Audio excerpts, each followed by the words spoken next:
Aude glas peste Carpați, să fim azi toți românii frați. Prea mult am fost năpăsturiți, de acum hai să fim uniți.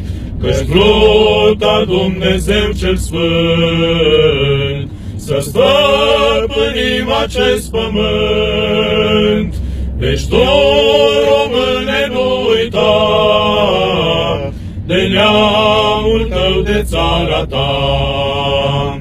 Și atunci când ești departe de sat și neamul tău, să spui cu demnitate, român voi fi mereu. Și atunci când ești departe de sat și neamul tău, să spui cu demnitate, român voi fi mereu.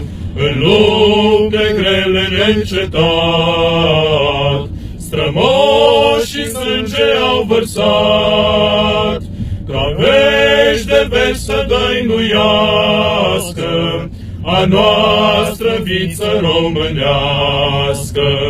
Și în altarele străbune întreaga obște să se adune, și Valea Ion să-și are glia, și Ana lui să poarte ea. Și atunci când ești departe de sat și neamul tău, să spui cu demnitate, român voi fi mereu. Și atunci când ești departe de sat și neamul tău, să spui cu demnitate, român voi fi mereu. În lumea mare de-ai plecat, române bun, tu nu uita, o țară mică, dar frumoasă, te așteaptă să te întorci acasă. Și de cândva ți-o fi mai greu, privește sus spre Dumnezeu.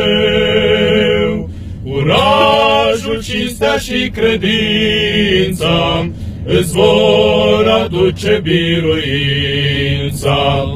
Și atunci când ești departe de sat și neamul tău, să spui cu demnitate, român voi fi mereu.